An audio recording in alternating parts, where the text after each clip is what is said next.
Let's get right to it because it was a scary situation in Georgia. Very early this morning, 3 police officers were shot during a high-speed chase. Officials confirm the suspect is dead. Meantime, in Minneapolis, a 20-year-old man, Daunte Wright, was shot during a traffic stop and later died. This sparked protests and a confrontation with police. The National Guard has been called in. We're also now learning that the officer who fired the shot that killed Wright used the wrong weapon. She intended to use her taser, but pulled her gun instead. That's according to the police chief. Okay, Erica, does it matter that this was an accident? No. No. What kind of, like, what's that supposed to do for the family that just lost someone senselessly for a traffic stop?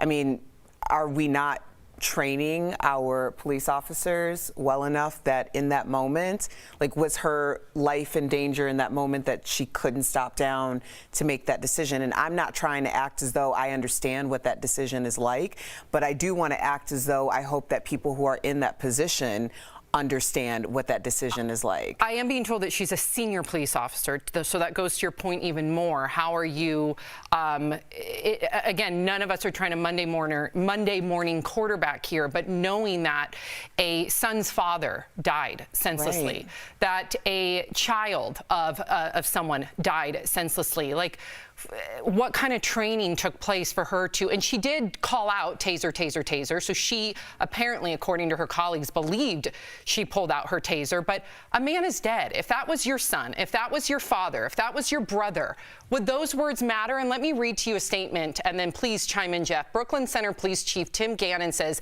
"We will get to the bottom of this. We will do all that is within our power to make sure that justice is done for Daunte Wright."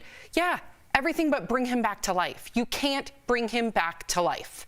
Yeah, listen, this is, I don't know if whether it's an accident does matter or not, right? If it was an accident, then what? But you're right, the training needs to be there. We need to hold our police officers to a higher standard. I'm all for the police. I support the police department openly on this show. And I say we need to have training for them. As the years go on, just like you have to renew your driver's license, you need to renew that badge. You need to renew a license to have a gun. You need to renew.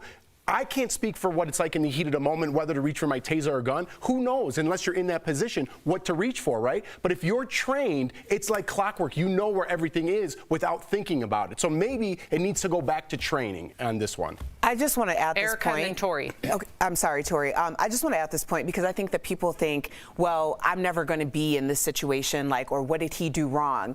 Keep in mind that if a police officer responds to your home, as I've had this happen, when the police came to my home, 6 police officers all had guns drawn.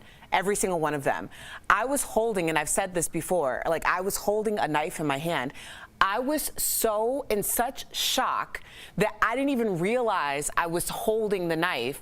And at that point, like, that's a judgment call moment. I want people to have, like, cool heads and understand what that experience is going to be, because at any point something could have gone wrong. And I was very clear about everything, that I was a black woman and I was the homeowner, that the assailant was a white male. But when it came down to it, you don't know if a person is going to be in their right mind or not, and it's up to the professionals to do that. And that situation was handled as they swept the entire home flawlessly. So I do understand that when we're talking about having training and wanting to know that you can trust that, those are the things we want to be able to trust when you really need them in the moment. And that doesn't necessarily mean that you've done something to cause that situation. Tori?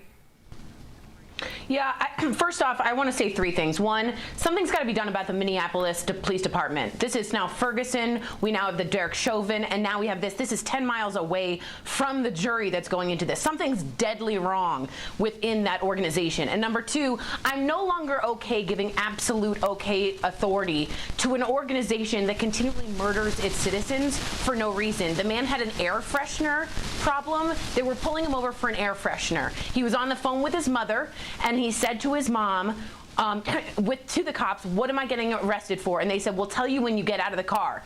Well, if I were that man and I was a person of color 10 miles from the Derek Chauvin trial, I might not have felt that comfortable either, as we've seen. So I just want everybody to be clear. Something's terribly wrong within, and I mean it has to be done, taken apart, and started again for the citizens to trust the Minneapolis Police Department. Thank you, Tori. Now, just to clarify, I'm being told those are two different police departments, but however, within miles apart from one another. So I think your point is still well taken.